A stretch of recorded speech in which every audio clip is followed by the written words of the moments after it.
vamos a pasar primero al tema de, de la deuda, de todo este asunto, del fondo buitre que dicen ellos y de toda esta historia y de la deuda, si es pública, si no es pública. Vamos a ir allá. Así que bueno, para esto viene aquí el experto, vamos a decir, mi gran amigo Laureano Couso.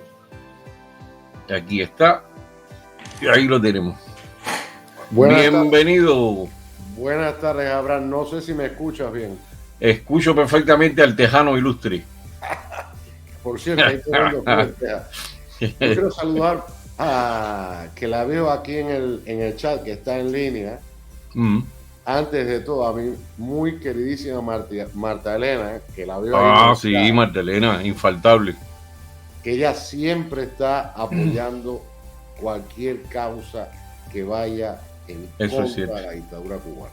Y saludar a todos los amigos que siempre te siguen, que siempre están contigo en el chat todos los fines de semana. Hoy ya lo habíamos hablado, yo te había enviado. Ahí está Marta Elena. Ya lo habíamos hablado tú y yo en estos días, y te había mandado incluso algunos datos en el tema de la deuda, que cada día se ha convertido en una lavina de nieve. No se sabe ya, ellos no saben ni cómo van a salir. Y están tratando de ver cómo justifican una deuda que inicialmente, porque esa deuda, ahora vamos a explicar todo lo que ocurrió con la deuda famosa, pero que inicialmente esa deuda era de 14 millones de dólares. Ese es otro de los misterios, que la gente no sabe a ciencia cierta la deuda real, el monto, cuánto es. Bueno, pero hay otra cosa que la gente no sabe, que es desde cuándo se viene arrastrando la deuda. No, las deudas. O las deudas, porque bueno, había deudas con Japón, con Argentina, con el Club de París, con el Club de Londres, con Media Humanidad. Entonces hay varias preguntas ahí que son cruciales, que yo te las voy a hacer también, porque yo, bueno, me voy a poner en el plano de la gente que yo, por ejemplo, yo no sé ni hostia de economía. Tú eres el que más domina todo lo que son cuentas y lo que más son movimientos bancarios. Eso tú sí lo dominas. Por eso te lo voy a preguntar para transmitírselo a la gente, porque la gente está perdida con esto. Y me han preguntado cantidad y yo a veces no sé ni qué responder. Entonces, ¿qué pasa? Yo hago la tarea, siempre hago la tarea y miro, y más o menos ya entendí el concepto de cómo viene la cosa. Ellos, por supuesto, lo primero que hacen es acusar al acreedor de fondo buitre, como sí, hizo la Kirchner en Argentina. Entonces parece que eso es de donde ahí viene, fondo buitre. Exacto, claro. Ellos están tratando de repetir la misma fórmula que es el que utilizó Argentina. Exacto. Vamos a poner un momentico lo que dice la gente del Banco de Cuba, lo que ellos dicen. Vamos a ponerlo aquí porque yo creo que eso ante todo hay que ver el pretexto que ellos ponen y la explicación que ellos dan, que para mí es vamos a leerlo acá porque lo dice, vamos a ver, yo lo tengo abierto acá. Déjame sacarlo de aquí para ponerlo bien, porque las palabras son importantes siempre que aquí está. Y después vamos a hablar de otros conceptos más, del concepto de Banco Nacional, concepto de Banco Central, las diferencias, todo eso. Mira, dice aquí, la Superintendencia del Banco Central de Cuba informa que actualmente se está desarrollando en Londres el procedimiento judicial del Tribunal Superior, bla, bla, bla, eso ya lo sabemos. Dicen ellos, el demandante es CRFI Limited, un fondo buitre constituido como sociedad mercantil offshore en Gran Caimán. A mí me da risa porque ellos dicen en Gran Caimán como si ellos no tuvieran un montón de cuentas escondidas en Gran Caimán y en Panamá y en 20 lugares más. A mí eso me da una risa, como si ellos fueran los campeones de la moral. Ahora, en el procedimiento judicial se dirime si CRF es acreedor del Banco Nacional de Cuba y de Cuba. Fíjate, de Cuba, vuelven otra vez por el monto de 72 millones de euros. Quienes defienden que CRF no es acreedor del BNC ni de Cuba y nunca lo ha sido. O sea, yo incluso me tomé el trabajo, que es un mamotreto, de bajar el alegato de defensa, que lo tengo, lo encontré, empecé a buscarlo y lo encontré.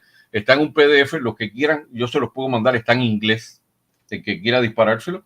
El alegato completo son unas cuantas páginas de lo que alega la parte cubana para no pagar. Entonces, sigue diciendo esto, que el objeto, y aquí viene la parte importante, Ellos dicen que el CRF nunca ha sido acreedor, claro, no, nunca lo fue, pero ahora lo es. El objeto de este procedimiento es deuda pública. Ahora, vamos aquí, esta es la parte caliente, Laureano. Deuda pública porque fue contraída por el Banco Nacional de Cuba antes de 1997. Escuchen bien, que esto aquí están los detalles. Cuando tenía funciones de Banco Central. Oye, qué cosa tan cínica. Desde entonces, el Banco Nacional de Cuba no tiene facultad para actuar en nombre del gobierno cubano, tampoco para aprobar cesión de deuda pública sin la autorización previa del Ministerio de Finanzas y Precios y del Consejo de Ministros, dado que el Banco Nacional de Cuba no puede en ningún caso autorizar la cesión de garantías otorgadas por el Estado, entre paréntesis, garantías soberanas. Esto es clave también, esta frase. Ahora, el Banco Nacional de Cuba y Cuba, como ellos ponen, jamás han desconocido sus deudas. No, sencillamente las han ignorado. Y han mantenido siempre el interés de negociar con sus legítimos acreedores. Tanto el Banco Nacional de Cuba como Cuba están personados en el procedimiento y defenderán sus derechos. La superintendencia del Banco Nacional, como órgano de carácter técnico con autonomía para el ejercicio de sus funciones asignadas por la ley relacionadas con la inspección, vigilancia y control sobre las instituciones que realizan actividad financiera y bancaria en el país, informará oportunamente de los resultados del proceso. Ok. Esto es lo que dicen ellos, ¿no? Primera cosa que yo veo aquí. Ellos están hablando de este término del Banco Nacional cuando era Banco Central y cuando no es Banco Central. ¿Cuál es la diferencia aquí entre Banco Nacional? Porque yo he visto bancos que son privados en cualquier país que se llaman Banco Nacional de tal lado y son privados. Y Banco Central yo entiendo que es el que administra, el que decide sobre todo lo que es lo que se mueve en la economía, es el que monta el patrón de la economía, el que emite la moneda, el que sustituye la moneda cuando ya está deteriorada, todo eso es lo que hace el Banco Central. Sí, pero antes de llegar a la diferencia, vamos a empezar el origen de la deuda. Para entender, este es el origen. Cuando el Banco Central, antes del 97, que estaba la época de Soberón, emitía bonos de deuda pública. Las deudas que se están discutiendo en el banco, en la Corte de Inglaterra, esto es un resumen, porque es un mamotreto súper inmenso. Dice, las deudas comprenden los siguientes acuerdos por escrito. Número 1, un endeudamiento a corto plazo con el comercio de fecha 17 de enero del 82. Estamos hablando en el 82. Yo tenía 11 años. 11 y tengo 51. Es decir, estamos discutiendo una deuda que nunca se pagó del año 82, de cuando yo tenía 11 años. Celebrado entre el Banco Nacional de Cuba como prestatario y el Crédit Lyonnais de Francia. Sí. Como banco. No, este es holandés. Esta es la filial holandesa del Crédit Lyonnais. Sí, exacto, que fue quien inicia el préstamo original y sus modificaciones de deuda. Y el número 2, endeudamiento bancario a corto plazo no relacionado con el comercio. Volvemos. No relacionado con el comercio puede ser muchas cosas. Puede ser desde dinero en efectivo o dinero para pagar cualquier cosa que no fuera comercio. Con el comercio con fecha del 84. Estamos hablando del 84 y yo iba a cumplir 13. Entre el Banco Nacional de Cuba como prestatario y como prestatario el Instituto Italiano como del banco. Ok. Ahora, si vamos, quiero que saltes un segundo a la imagen donde están los dos balances. Ok, estos fueron los créditos que se firmaron. El de 11 millones y medio en el año, déjame volver a ver aquí, en el 17 de enero, el de 11 millones y medio se firmó el 17 de enero del 82. Aclarando que el dinero de 1982, el valor también ha cambiado y hay que ver los intereses, que es la parte que... Hay un proceso inflacionario, lógicamente, pero el problema es que estamos hablando de una deuda que tiene 40 años, sí. 41 años. En febrero, el 17 de enero, es decir, ya cumplió 41 años hace unos días atrás. Esa deuda de 41 años suma unos intereses de 41.586.050,23. Casi lo cuadriplica el interés. Y la deuda con el banco italiano, que fue de casi 3 millones de dólares, que tiene a día de hoy 41 años de vieja, en 41 años, porque ahí está el problema, en 41 años ha sumado un interés de 16 millones de dólares. Estamos hablando que no es la reclamación de los 72 millones de dólares. Estamos hablando de que tú tienes una deuda de más de 40 años que nunca pagaste.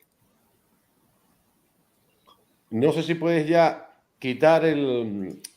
Entonces, vamos a hablar primero. En ese año, hasta el 97, el Banco Nacional de Cuba, estábamos hablando que estaba el coma andante, la coma andante viva, estaba Soberón, que Soberón fue el presidente del Banco Nacional de Cuba muchísimos años. Durante muchos años. Y Soberón tenía autorización del coma andante de firmar o adquirir deuda contra lo que son las deudas soberanas. La deuda soberana no es otra cosa que si el Estado incumple, el acreedor puede ir contra cualquier bien, cuenta bancaria o con cualquier bien tangible que tenga el acreedor en cualquier lugar del mundo. Por eso es una deuda soberana. ¿Por qué? Porque Soberón levantaba el teléfono en esa época, llamaba al coma andante y el coma andante le daba la autorización, firma y autoriza.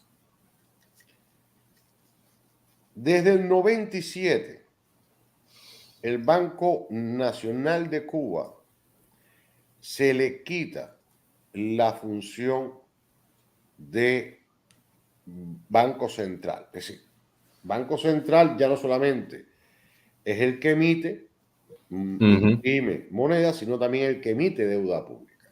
El que emite deuda pública. Esa función de Banco Central, en el 97 había que recordar qué acontecimiento ocurrió en el 97 que dio lugar a que el Banco Central, el Banco Nacional de Cuba ya no fungía como Banco Central. Estamos hablando que ya estábamos saliendo prácticamente o estábamos todavía inmersos en el periodo especial. El periodo especial, todavía quedaba de periodo especial. Había pasado 3 años del maleconazo. Estaba en el 97 Cuba empezando a dejar entrar el turismo internacional y se estaban empezando a crear los hoteles en Cuba, ya de manera, ¿cómo se llama? Abierta, porque siempre ha habido turismo internacional, pero ya en el 97 vino el auge de más hoteles, de los Melía, de los Sol no sé cuál, de todas esas cadenas hoteleras que sí entraron de lleno y estaban metidas de lleno ya en Cuba. Empezó también las grandes inversiones extranjeras, como las Cherry, todas esas grandes empresas empezaron a invertir de forma ya en grandes cantidades de millones abiertamente en Cuba con aquellos famosos acuerdos leoninos de 51-49, 51 del Estado, 49 de la parte extranjera. Entonces, como ya se estaba haciendo todo ese proceso económico para hacer un salvavidas a la economía cubana, se le quita en el 97 al Banco Nacional de Cuba la función de Banco Central.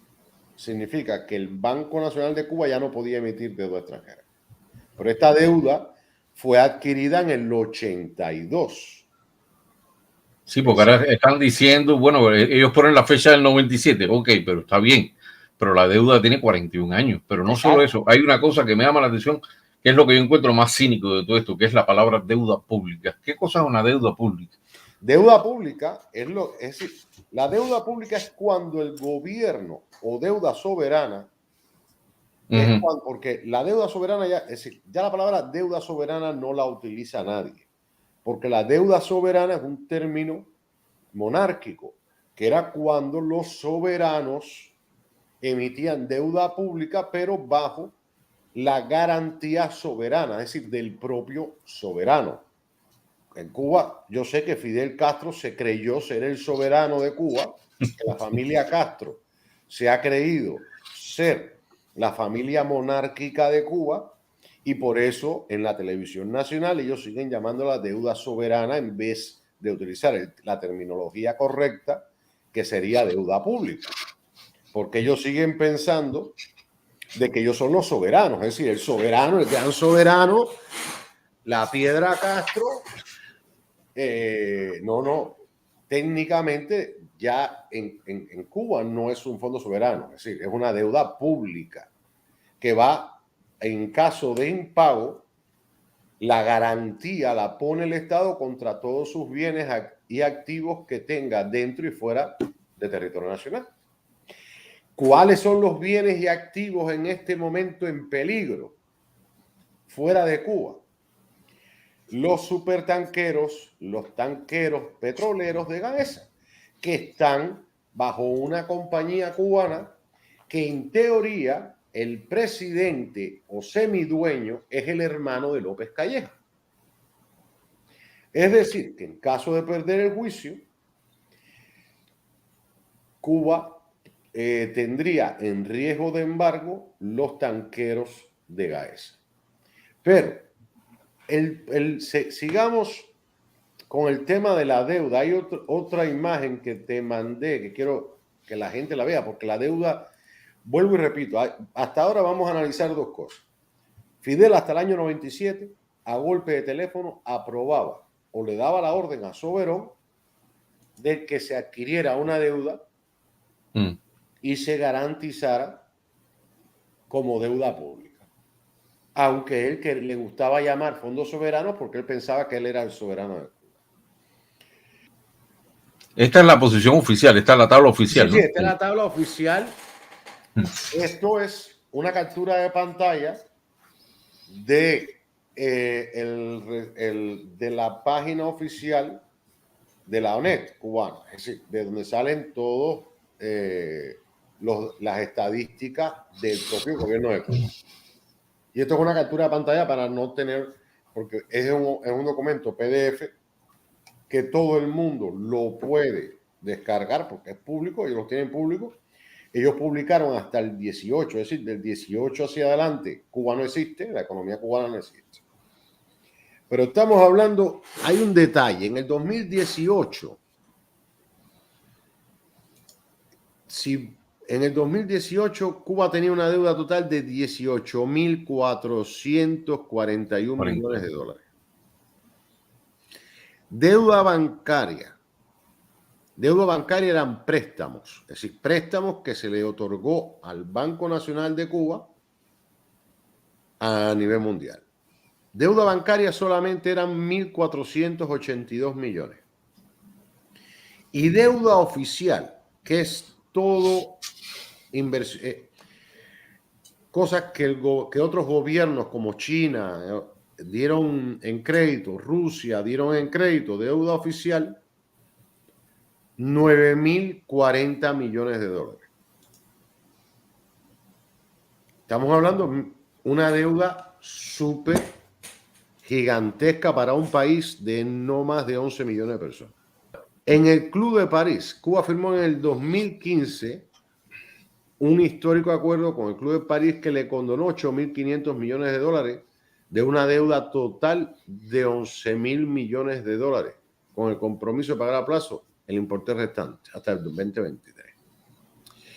Vamos al primer detalle. Ya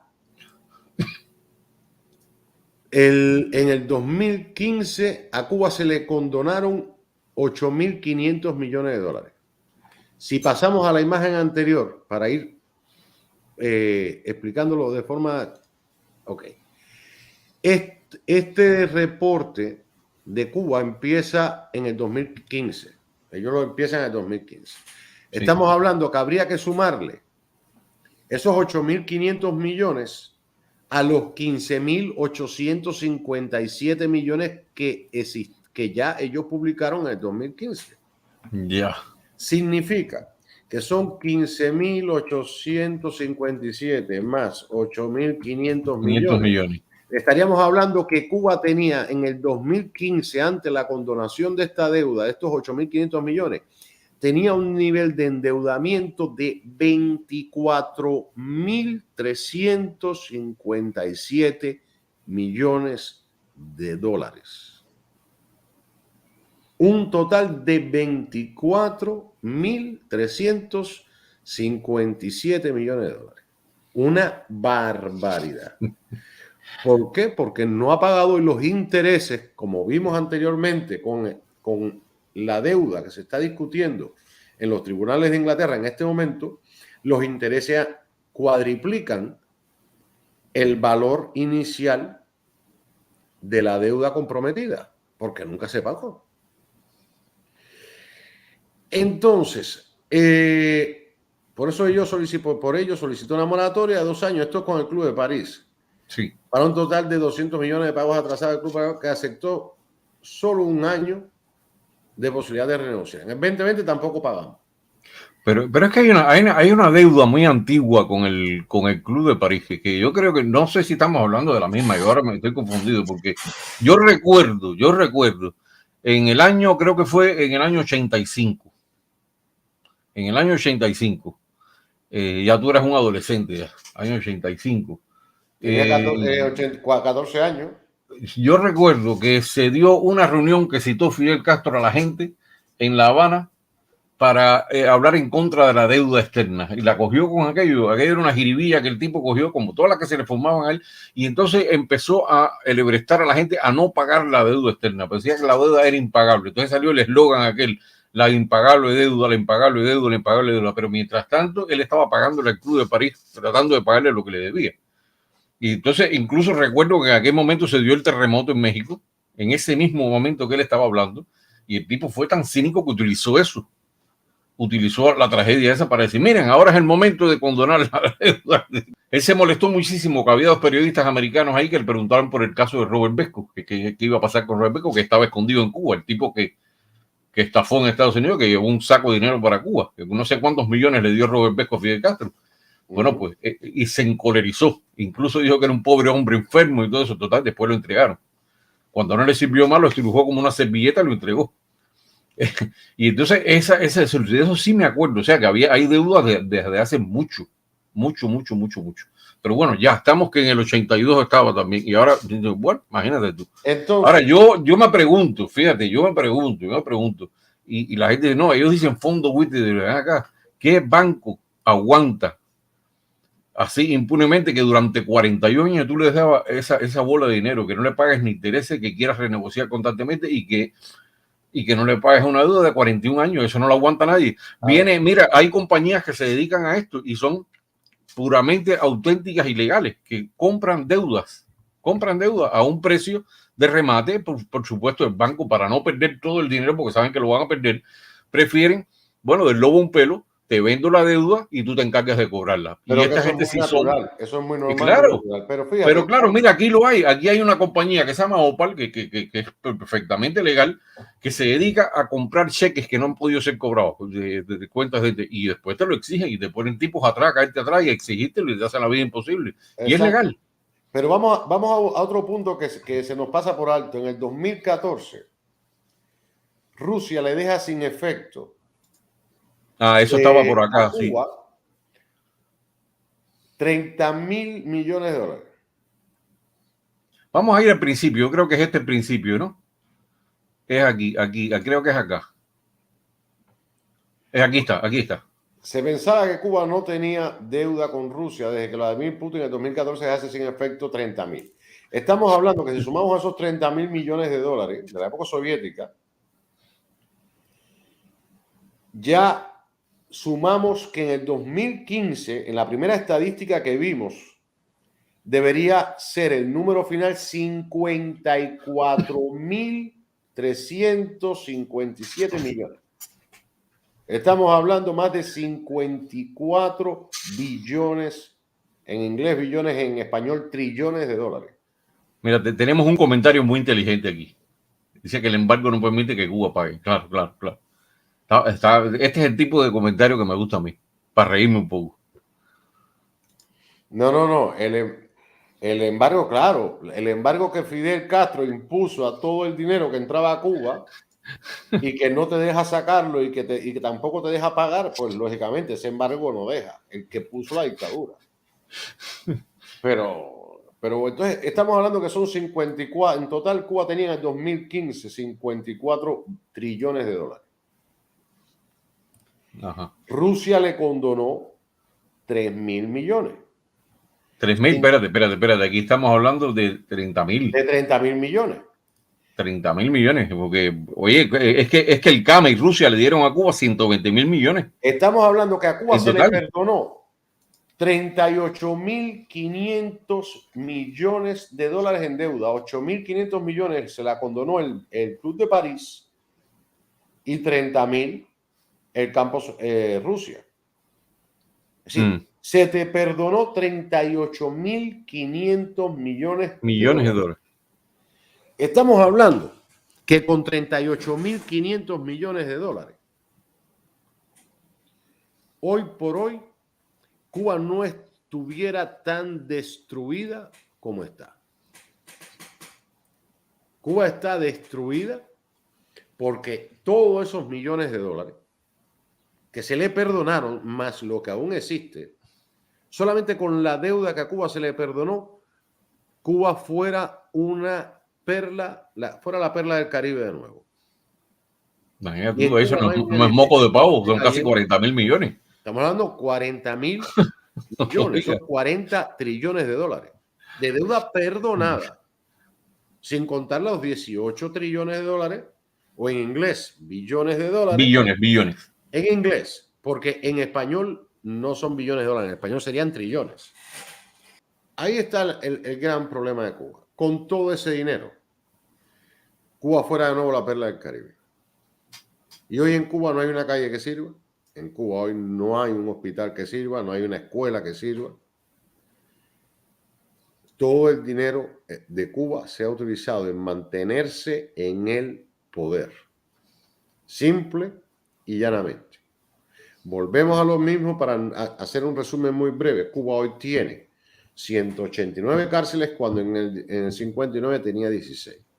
Cuba hoy tiene 117 hospitales y policlínicos cuando en el 59 tenía 254. Sí. Todo ha sido mantenerse en el poder y exportar la narcodictadura a toda Latinoamérica y África. Porque ya se nos ha olvidado, y a los jóvenes que no conocieron la época de las guerras de Angola, Etiopía, eso costó dinero. Fueron 15 años con 40.000 hombres como pico, ¿no? En el terreno, 40.000 personal militar. Pero armamento, todo, eso no, olvídate. Y después Etiopía, acababa de salir de esa Etiopía. Cuando no se había acabado la guerra de Angola, no se había terminado, ya estaba en Etiopía. Exacto. Es decir, estamos hablando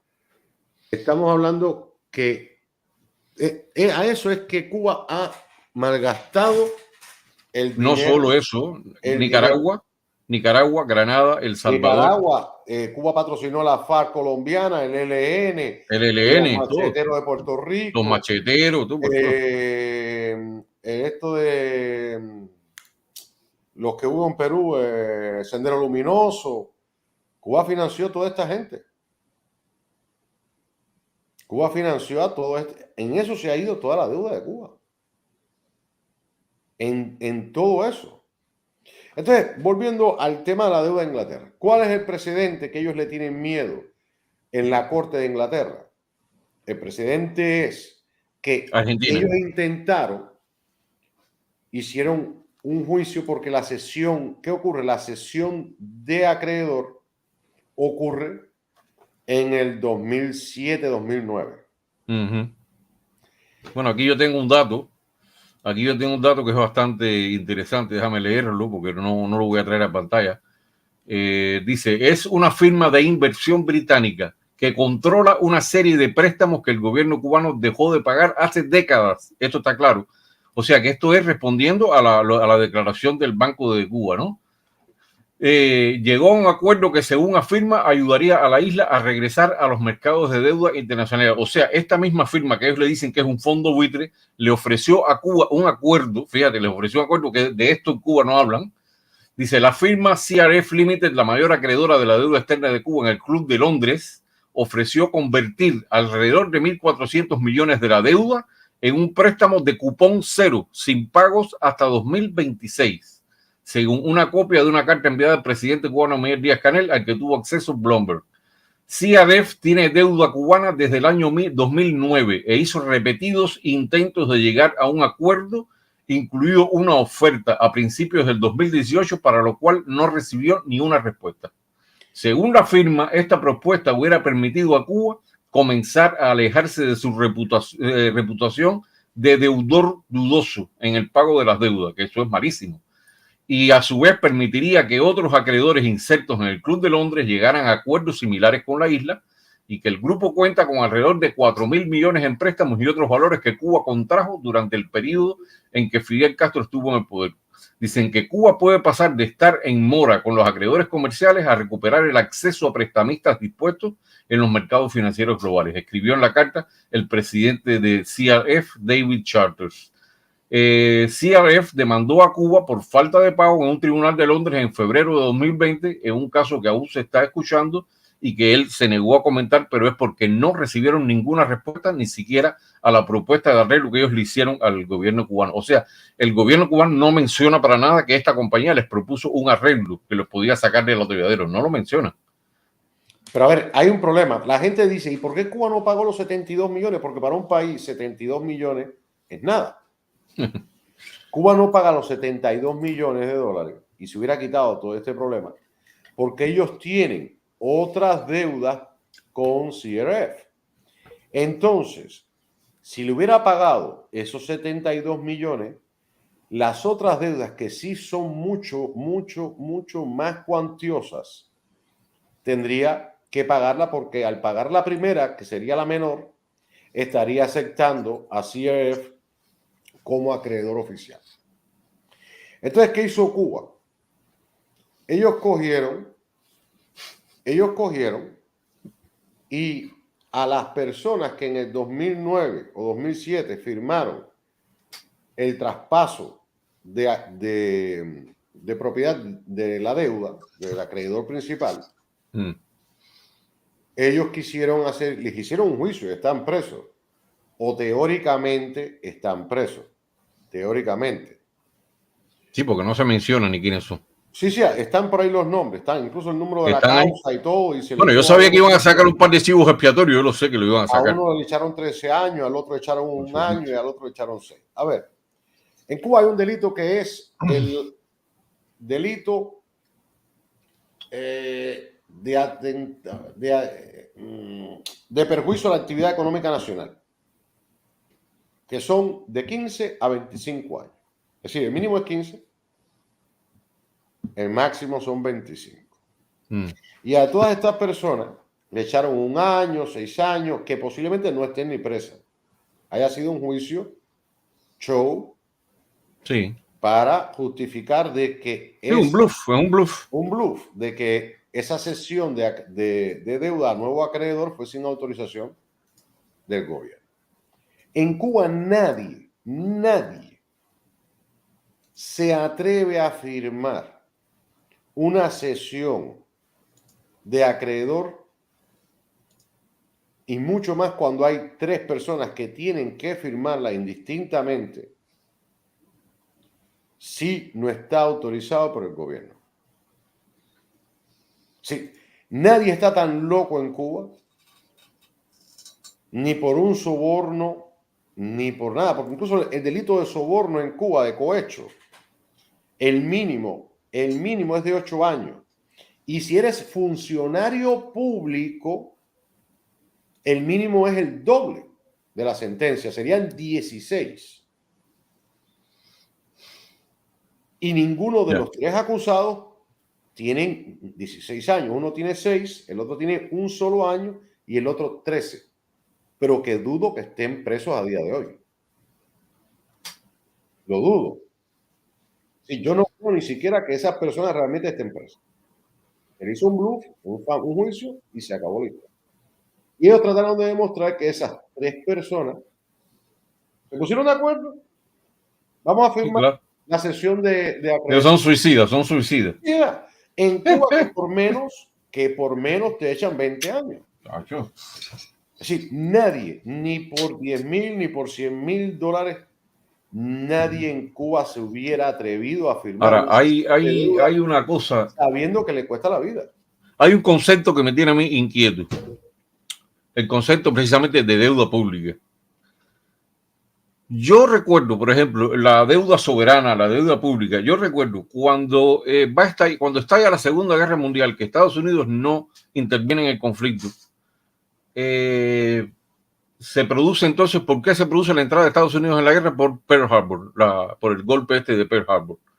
Inmediatamente se hizo un movimiento gigantesco en los Estados Unidos para recaudar fondos porque ellos calcularon que les hacía falta una cantidad increíble de dinero, creo que eran 70,000 millones, una cosa así, para poder afrontar los gastos de la guerra, y había que fabricar tanques, fabricar aviones. Bueno, todo el mundo sabe la historia cómo fue, que medio Estados Unidos se trasladó a California y Oregón a fabricar todo y a convertir la industria en industria de guerra, porque la gente que fabricaba refrigeradores se dedicó a fabricar tanques, que fabricaba batidoras, fabricaba aviones y así.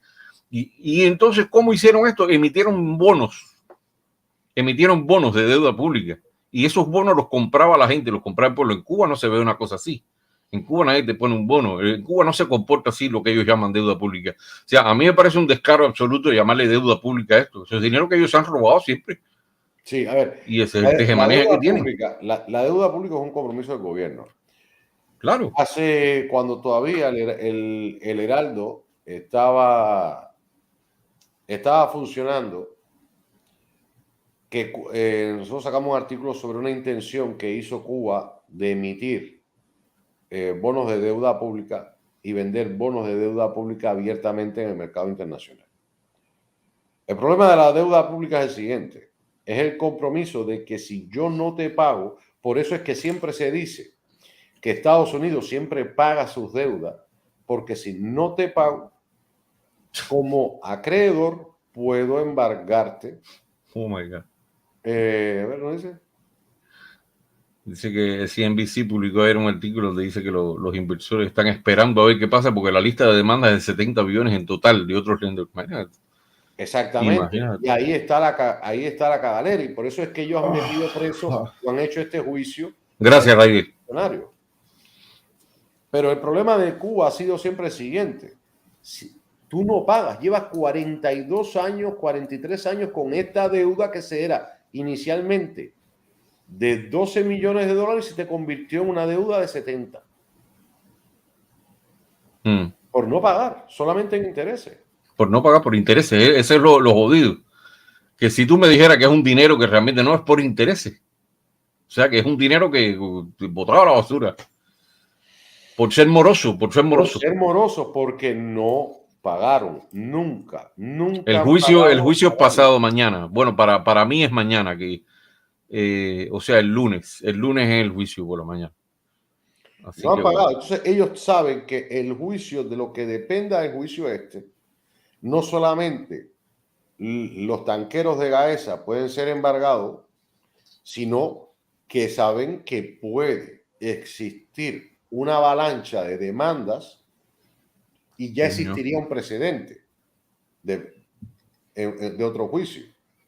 Porque el juicio de que está actualmente en Londres sería un precedente para cualquier futura demanda de impago de deuda.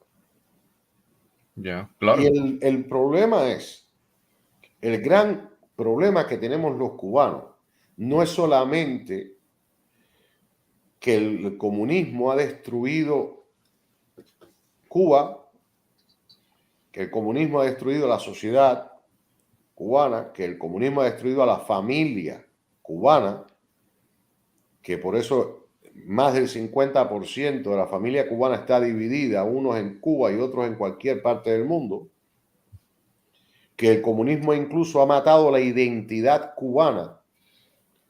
Porque quiero hacer un paréntesis sobre el tema de la identidad cubana. La identidad cubana se perdió. Sí, no eso es identidad. Y voy a explicar por qué. El cubano que sale de Cuba hoy, donde ha tenido que vivir toda su vida, desde que nació, bajo la careta de apoyar o estar de acuerdo o de no estar en contra con el sistema, él no ha podido desarrollar su propia identidad, porque las identidades de los pueblos se forjan con la propia evolución del pueblo.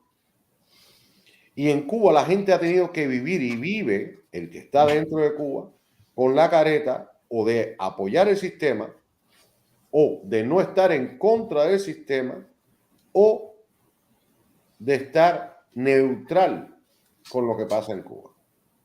Y esa careta ha impedido que nuestra propia identidad siga evolucionando. Porque cuando llegas, te quitas esa careta, principalmente las personas jóvenes que no vivieron el capitalismo en Cuba y que desde que nacieron han tenido que vivir con la careta desde el primer grado, cuando tenían que decir pioneros por el comunismo, seremos como el Che. Tú has ido obstruyendo la propia evolución y el propio desarrollo y el propio devenir de la identidad autóctona cubana. Porque has matado una identidad para ser suplantada por una careta de hipocresía que o la utilizas o te cuesta caro dentro de Cuba. Bueno, incluso fíjate que incluso en términos de psiquiatría, las personas que viven la vida simulando padecen neurosis, caen en neurosis porque están constantemente haciendo lo contrario de lo que piensan, se convierten en ni se sabe qué. Y la identidad se ha perdido así, porque ellos han hecho un lavado de cerebro y han hecho una transformación del cubano en una cosa tan espantosa, queriendo llegar al hombre nuevo, que al final lo que hicieron fue deconstruirlo completamente. Entonces, a nadie le interesa ser cubano. Nadie. A nadie. El cubano llega a la frontera y pasando la frontera dice yo soy americano. Pero bueno, ahora el punto grave de todas las deudas es el siguiente. Si Cuba pierde el juicio, que lo va a perder, porque no tiene cómo ganarlo, el juicio de Londres, y empezará, porque ya habrá un precedente legal, la avalancha de juicios, de demandas por impago de deudas que Cuba tiene, el gobierno de Cuba, la dictadura de Cuba ya no solamente habría destruido nuestros sueños, nuestras aspiraciones, nuestra infraestructura, nuestra cultura, nuestra idiosincrasia, nuestra cubanía, sino también habría hipotecado porque lo ha hecho. ¿Quién sabe durante cuántos decenios la economía de Cuba y cualquier propiedad del gobierno que sea propiedad del gobierno de Cuba, que en Cuba todo es propiedad del gobierno? Exacto. Es decir, dejaría al cubano del mañana un país completamente endeudado y en la miseria, más de la que estamos. Eso fue una de las razones por la que cuando ellos empezaron a hacer la idea de emitir bonos del Estado, nosotros los denunciamos en el Heraldo de Cuba, que en ese momento estaba el Heraldo de Cuba financiado de mi propio bolsillo, porque la CIA ni te da un centavo, ni nadie te da un centavo, y los cubanos que aman la libertad de Cuba cada día son menos, porque la mayoría están llegando a Estados Unidos y lo que están pensando es en ver cuándo pueden tener papeles para regresar a Cuba de vacaciones, desgraciadamente, y no en la libertad de Cuba. Y son esos personajes que tú lo ves en las redes, que me voy 6 meses y burlándose de Otaola o de Ultra. Ese es el tipo de filtrafa que realmente no le interesa la libertad de Cuba, porque mientras Cuba sea un país de miseria. Esta es la pregunta del millón. Esta es la pregunta del millón. Ahí había muchas cosas en juego también. ¿Cómo es posible que le siguieran prestando por tantos años cuando existían informes económicos de deudas y reclamaciones a Kelebra? Imagínate tú. Eso es por muchas cosas, porque había inversiones, empezaron a ver que había inversiones que tenían la esperanza de que se podían recuperar, que podían devolver ese dinero, y la gente, bueno, pues... No, yo te lo voy a responder. La pregunta del millón es me imagino. Te lo voy a poner la siguiente. ¿Por qué empresas como Cemex, como la Cherry, como Quimitra, invirtieron en Cuba y perdían? Por ejemplo, Cemex perdía alrededor de 12 millones de dólares al año en Cuba, de pérdida. La Cherry perdía alrededor de 3, 4 millones de dólares al año en Cuba. ¿Por qué? La respuesta es sencilla, igual que los préstamos que se hicieron mucha gente en Cuba, a muchas grandes empresas en Cuba. Porque desgraciadamente todo el mundo pensó, el año que viene se cae esta mierda. El año que viene se cae esta mierda. El año que viene se cae esta mierda. Y cuando el año que viene se caiga esta mierda, ya yo estoy posicionado en el mercado, en un mercado virgen prácticamente, claro. Un mercado que necesita de todo. Me costó perder 30 millones de dólares durante 3 años, pero voy a estar posicionado. Y el problema es que esta mierda no se ha acabado de caer. Entonces, exacto, todas esas empresas que hicieron grandes préstamos, que hicieron grandes inversiones, como la Cherry, como Cemex, como el grupo Holcim, toda esa gente hicieron grandes inversiones sabiendo que iban a perder porque no son tontos, pero con la esperanza de que el año que viene se caiga esta mierda. Y el año que viene era el año que viene. Y eso fui aguantando un año más y otro año más y otro año más. Exacto. Y otro año más. Y mis pérdidas económicas se triplicaron, se cuadriplicaron, se multiplicaron. Ese ha sido el mal razonamiento económico que ha habido con Cuba desde siempre. Ahora, hay otra pregunta que la gente hace mucho, y ahí es donde yo voy a traer otra cosa de la que no hemos hablado hoy, que es el concepto. La gente me pregunta en el caso de que, bueno, que en Cuba venga la democracia, que ahora vamos a ver cómo lo tenemos, porque ahora hay un comité de rusos, de inversores rusos, que a mí me da risa todas estas cosas, porque se llaman el Club Stolypin. El Club Stolypin. Stolypin era un tipo que era ministro del zar y que mandó a ahorcar a más de 1000 bolcheviques. A mí me da risa ahora como cambian los tiempos, como decía la canción Venancio, como cambian los tiempos. Y ahora resulta que ese es el nombre, Stolypin es el nombre de un club que viene a ayudarle a Cuba. Entonces son inversores que quieren modernizar la industria cubana, ponerle la digital. Y bueno, es un club de gente que está yendo a Cuba y han apostado por Rusia. Yo sabía que por China no se iban a ir, porque el ejemplo político que ellos buscan, lo que ellos están buscando, el sistema es más cercano a la rusa, que es te meto el palo en la cabeza, te mando para el gulag. Eso, olvídate, eso va. Ya están allá, ya los rusos están allá y se sabe todos los movimientos que hay. Esto es parte de todo este cambio que hay. Ahora bien, la gente me pregunta siempre, bueno, y en caso de que haya una democracia en Cuba, ¿qué va a pasar con todas esas deudas, con todas esas cosas?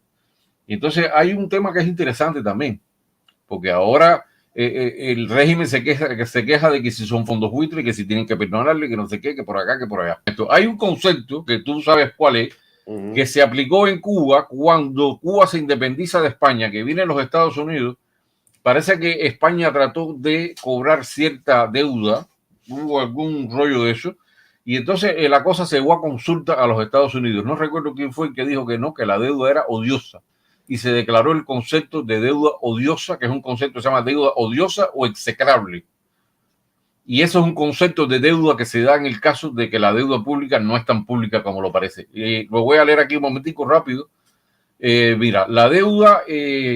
la teoría de la deuda odiosa o deuda ilegítima o execrable es la teoría jurídica puesta en práctica numerosas veces a lo largo de la historia que sostiene que la deuda externa de un gobierno contraída, creada y utilizada contra los intereses de los ciudadanos del país no tiene por qué ser pagada y por tanto no es exigible la devolución, ya que los prestatarios habrían actuado de mala fe y a sabiendas y por tanto dichos contratos, bonos o contratos comerciales son nulos legalmente. O sea que aunque haya bonos. En todo caso, tales deudas podrían considerarse personales y no públicas. Personales, debiendo responder quienes la hayan contraído a título personal. O sea que tendría que ser en este caso, bueno, López Calleja está muerto, no sé, Fidel Castro, el que la hizo y que la firmó, sería el que tenía que asumir esa deuda. Y entonces lo que caracteriza a ese tipo de deuda es primero la ausencia de beneficio para el pueblo. En Cuba eso es acto conocido, que no hay ningún beneficio para el pueblo. Y la otra es que la complicidad de los prestamistas. Bueno, al usted saber que Cuba es una dictadura, que Cuba no tiene una economía de mercado, que Cuba es una cosa totalmente estatizada, que se sabe que no hay ningún beneficio para el pueblo, usted es un cómplice, usted está prestando un dinero a sabiendas del riesgo que corre y eso es un asunto suyo. Entonces, dice que las tres características que permiten identificarla claro son que el gobierno del país recibe un préstamo sin el conocimiento ni la aprobación de los ciudadanos. En Cuba no se consulta con nadie. ¿A qué ciudadano se le consulta en Cuba sobre cualquier cosa económica? Si en Cuba una cosa como el presupuesto de las Fuerzas Armadas, de la agricultura o de esto, no lo sabe nadie se lo dice, mira, ni lo informa a nadie. Una cosa es lo que nos gusta y otra cosa es lo que es. Claro, lo otro es que el préstamo se destine a actividades no beneficiosas para el pueblo. En este caso no se destina, se lo dan a Cristina Kirchner, a Evo Morales, todo eso. Y la tercera, que el prestamista está informado de la situación descrita en los puntos anteriores y concede aún así el préstamo. Para mí cumple todos los requisitos. No. Porque es lo que me gustaría. Es lo Le que estoy diciendo, en caso de que no haya una dictadura en Cuba, que vengan a querer cobrarle a una democracia, a una república. Es lo que nos gustaría. A ver, ahí está el grave problema, que por eso es que yo siempre he dicho, una cosa es con flauta y otra con violín. Lo que nos gustaría sería eso, de que se reconozca la invalidez de toda la deuda externa cubana. En el caso de España se reconoció. Sí, pero en el caso de España, porque en el caso de España venía de una dictadura de Franco con una guerra te estoy hablando de principios de siglo, de cuando Estrada Palma. De cuando Estrada Palma. Sí. En el caso de España, sí, pero eso es otra historia. Eso es otra historia, ¿no? Eso es algo más viejo.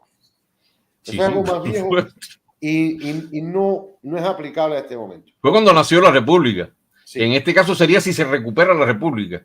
Yo veo un paralelo, no sé. No hay un paralelo.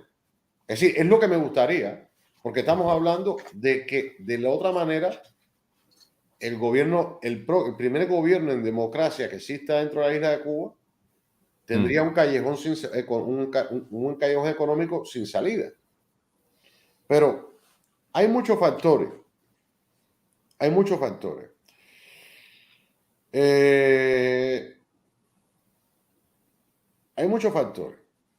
Primera, ellos han vendido muy bien durante muchos años y por eso la Unión Europea, principal lugar de donde están los acreedores cubanos, ha reconocido a Cuba como gobierno soberano. Sí. Ahí, a ver, una cosa es lo que a mí me gusta. Incluyendo los Estados Unidos. Exacto, pero vamos a ver un momento rápido. Una cosa es lo que a mí me gustaría ser más joven, tener más pelo, tener una espalda de este tamaño, pero no. Una cosa es lo que a mí me gustaría y otra cosa es lo que es. En un momento de discusión así del primer gobierno en democracia, cuando tengamos nuestro primer gobierno en democracia en Cuba, la mayor parte de los acreedores cubanos son europeos. Y la Unión Europea son escasos los eurodiputados que tienen el valor y el coraje y la sensatez de llamar a Cuba por lo que es una dictadura. Escasos. Se pueden contar con los dedos de una mano.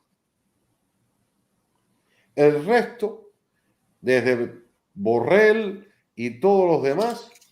Chicos, yo les daría la pelea de todas maneras. Sí, a ver, la pelea la puedes dar, pero sabes que mientras des la pelea vas a tener cualquier préstamo en democracia parado o en riesgo.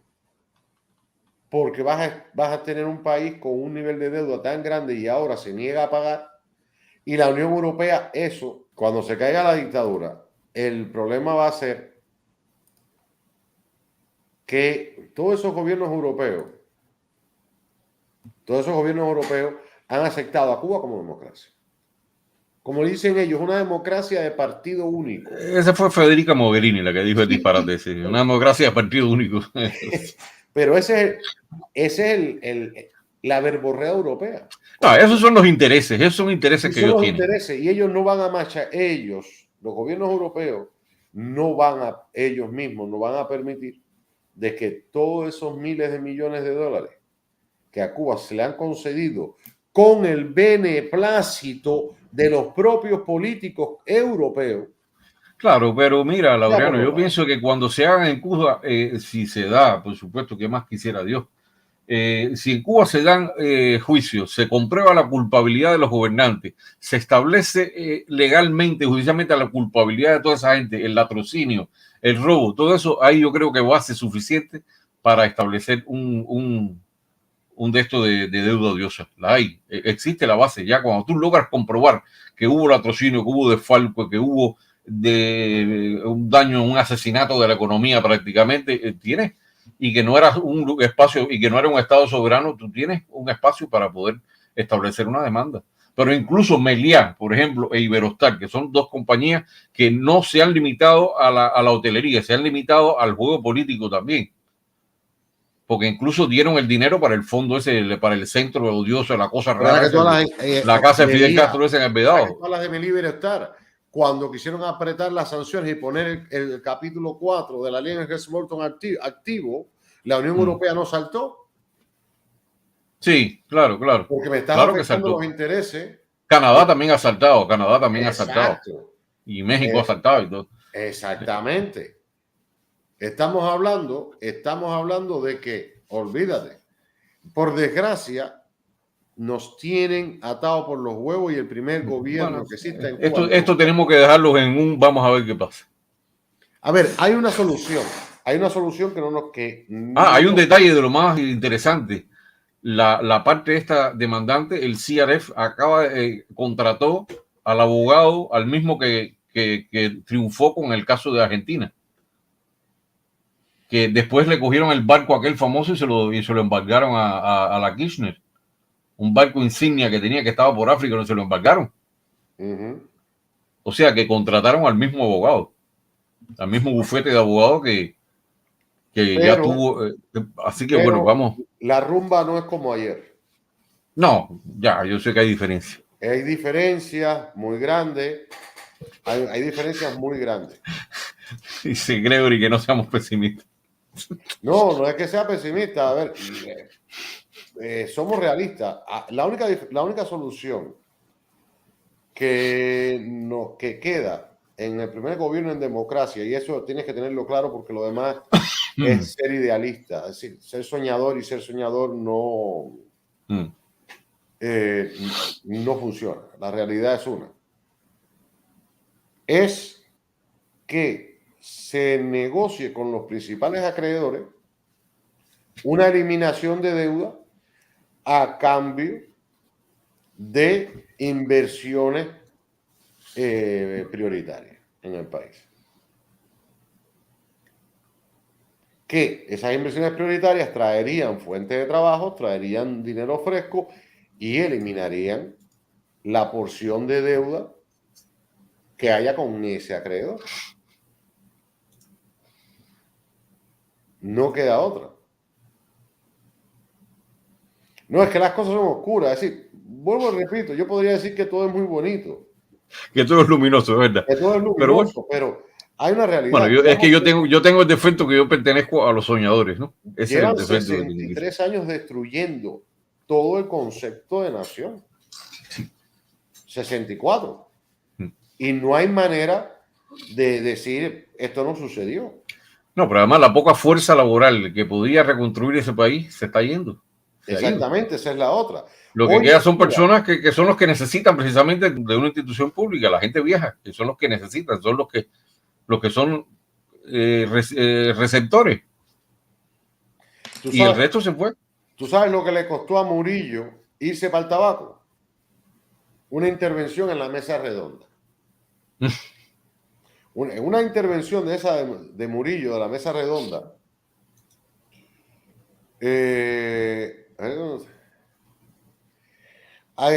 Marcelo, olvídate de qué término, Marcelo. No trates ahora de discutir lo que no vas a poder discutir. Pero bueno, Murillo hizo una afirmación que era un secreto a voz populi, pero la hizo Murillo en ese momento. Y es la siguiente. Ya Cuba, antes de toda esta oleada migratoria de 300.000 cubanos el año pasado, para el 2035 no tendría mano de obra suficiente para complementar el sueldo de los jubilados, de la pensión de los jubilados. Es decir, lo que ingresaría a la caja de jubilación sería inferior de lo que daría el gobierno. Y para el 2050, Cuba necesitaría importar, no sé de dónde, porque ni los haitianos quieren estar en Cuba, mano de obra. Eso le costó a Murillo que lo mandaran para el tabaco. Llegó al tabaco y se jodió el tabaco en Cuba. Porque llegó. El tipo es como el rey Midas a la inversa, que todo lo que toca lo convierte en caca. Todo lo que toca lo convierte en mierda. Se jodió el tabaco. Y pasó un huracán y acabó con todo lo que quedaba del tabaco. Y para colmo, cuando analizamos si antes de esta oleada migratoria inmensa de 300.000 cubanos, no tenías ya cómo pagar las jubilaciones en el 2035, ahora menos la vas a tener que, ahora ya en el 2025 no vas a tener cómo pegarla. Y si en el 2050 te iba a hacer falta importar mano de obra de algún lado, no sé de dónde, porque ni los chinos, ni los haitianos, nadie, ni los jamaicanos quieren ir para allá. No sé cómo va. Mira, esto tiene un punto de declive final y es que va a llegar el momento en Cuba, ahora con la onda de patrocinadores, de que no va a haber fuerza laboral suficiente para mantener el país. Pero en ningún renglón. Es decir, no estamos hablando en industria, no en ninguno. Va a haber déficit desde enfermera, desde maestro, déficit hasta de represión. No, ya lo hay. Incluso hay empresas que han tenido reuniones ya porque no tienen personal, se han quedado sin personal, no pueden operar casi. Así que imagínate tú. Entonces, ellos mismos han provocado y están provocando el autodeclive. Bueno, eso quisiera saber yo, compadre, porque se jamaron 120.000 millones del campo socialista de la Unión Soviética. Se lo jamaron. Lo mismo, financiar el ELN, la FARC, los macheteros, Sendero Luminoso, todos los movimientos estos reaccionarios que crearon en Ecuador, en Bolivia, en Argentina, en Chile, la guerra de Angola, la de Nicaragua, ahora están en Perú, Barbados, las maletas de dinero para la Kirchner, para las campañas electorales, para AMLO, para para el otro, eso es así. Todo eso cuesta dinero. Todo eso cuesta dinero. Más mantener toda la máquina represiva. Esa es enorme, eso es enorme. Es enorme. Bueno, yo el otro día saqué la cuenta, yo no sé si tú viste la directa y el programita que yo hice chiquito el otro día, saqué la cuenta de lo que costaba nada más pagar los salarios, fíjate, pagar los salarios de la gente del PCC, UJC, no, pero es que no hace falta sacar CDR, FM. No, sí la saqué para que la gente vea por arriba, poniéndole a todo el mundo un salario mínimo y poniendo una cantidad de gente menos que la que realmente hay y pagando salario mínimo. Eran una barbaridad de millones, eran unos cuantos millones. Ahí está Marcelo, en línea viendo el programa. Marcelo y yo un día encontramos, que fue Marcelo, hay que reconocer, fue Marcelo el que encontró en la página esta de la ONED, el gas, lo que ellos reportan de gasto en todas estas instituciones. Es decir, en total, en todo el sistema represivo, desde CDR, partido, policía, ejército, prisiones, todo, eran 5.000 millones de dólares al año. Para un país de 11 millones de habitantes. De 11 millones de habitantes. Y ahí está Marcelo, que ojalá Marcelo tenga todavía esos datos guardados en su computadora. Porque lo sacamos de la propia página oficial de gobierno de Cuba. Estamos hablando de 5.000 millones. Es que son un montón de... Pero además yo hice la cuenta teniendo en cuenta instituciones que tienen niveles nacional, provincial y municipal. Son unas cuantas. Yo puse 7, que fueron de las que me acordé, pero hay más. Puse 7. Pero cuando tú quitas esas, están las que son nada más que de carácter único, de nivel único, que son estas, la OSPAL, el ICAP, la OCLAE, este tipo de organizaciones que no sirven para nada, que eso no genera nada, pero que tienen presencia internacional. Hay gente que hay que enviar a esos países, está IMEXPAL, toda esa gente que eso no sirve para nada, todo eso es un cuento. Y eso es para mover la maquinaria de inteligencia también. Y entonces eso también cuesta un montón de dinero. Pero además, ¿cuántas embajadas tiene Cuba? Para ser un país de 11 millones de habitantes, que no es nada, que está perdido en medio del Caribe. Cuba tiene un montón de embajadas. No, Cuba tiene 0 embajadas. No, bueno, no son embajadas en realidad. No, Cuba no tiene ni una sola embajada fuera de Cuba. Joder, Laureano. Si son centros, llamas embajada, son centros de espionaje, puesto. Bueno, a todos esos centros de espionaje disfrazados de diplomacia. Claro, por supuesto, ahí el 99% de la gente que está en esa embajada son tipos entrenados, por supuesto. Por supuesto, todo el que pasó por el ISRI, todo el que pasó por el ISRI tiene entrenamiento de inteligencia y es un tipo que está para eso.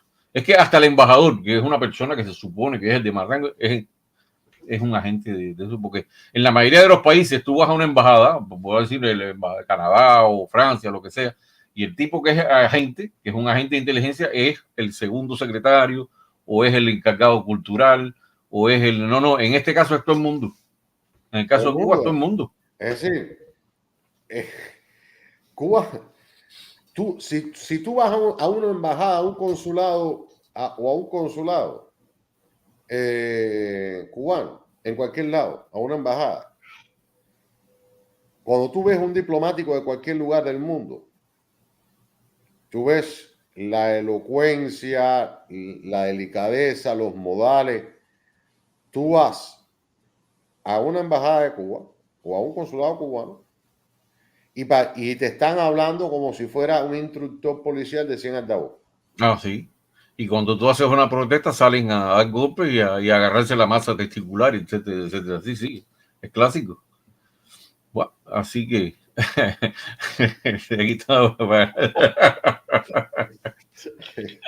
¿Qué clase de punto del OCIE?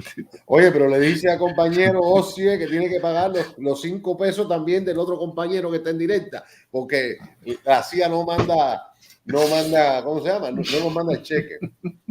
Oye, por cierto, antes de irme voy a hacer una anécdota graciosa, ¿no? Que real.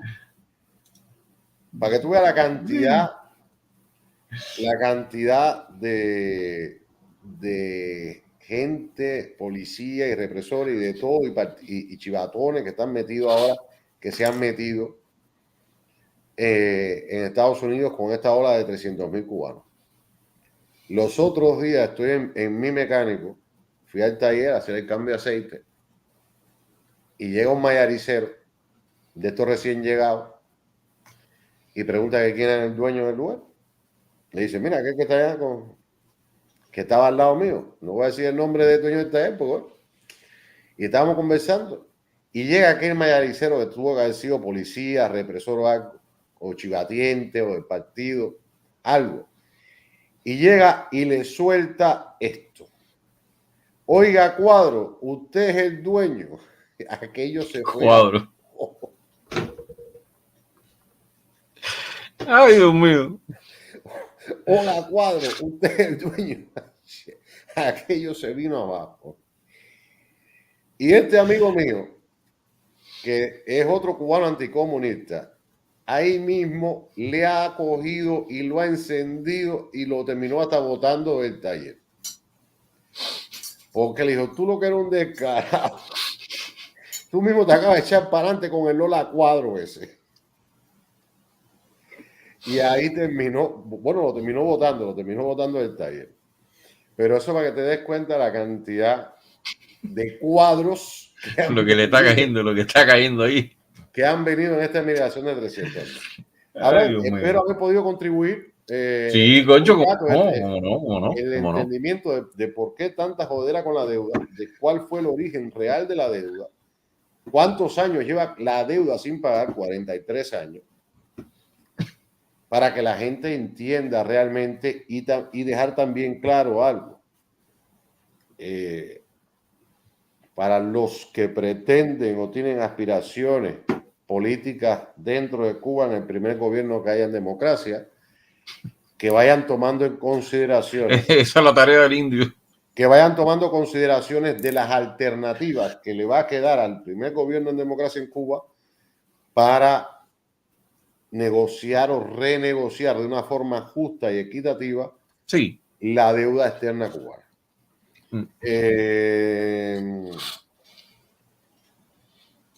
Te agradezco que me hayas invitado y bueno, te dejo para que ya pases al resto de la gente que deben estar muchos. Sí, hoy tengo otros temas también. Lo que pasa que bueno, este tema es importante ahora porque está en el caldero. ¿Me entiendes? Y entonces la gente pregunta y pregunta, todo el mundo está muy interesado y tiene muchas esperanzas de que vayan a castigar a esta gente con todo esto. Vamos a ver, yo veo grandes posibilidades, vamos a ver. Ahora, los efectos que puede tener una sentencia negativa para el régimen es que le pueden decomisar unas cuantas cosas. Claro, yo entiendo que lo que les interesa a ellos para sus fines familiares, entonces está en nombre de testaferros, no está en nombre de nadie del gobierno de Cuba. Eso es real. Pero a ver, no es solamente los testaferros, fíjate los testaferros. Testaferros es algo fantasma que es difícil de perseguir. Estamos hablando, por ejemplo, todos los barcos, todos los petroleros de Gaesa pues, están en peligro. Sí. Toda inversión en el que aparezca algún representante oficial cubano en el extranjero, representando el gobierno de Cuba, está en peligro. Ellos pueden, por ejemplo, ellos lo que están evitando, volvemos a lo mismo, que es un resumen claro. 70 millones de dólares para un país no es nada, ni incluso para Cuba, ni siquiera para Cuba. Es decir, que si fuera por pagarlo, pago 70 millones y ya, se acabó el problema. El problema es que ellos están evitando pagar a CRF los miles de millones que le deben en otras deudas y el miedo y que no quieren pagar, porque no quieren pagar como nunca han hecho,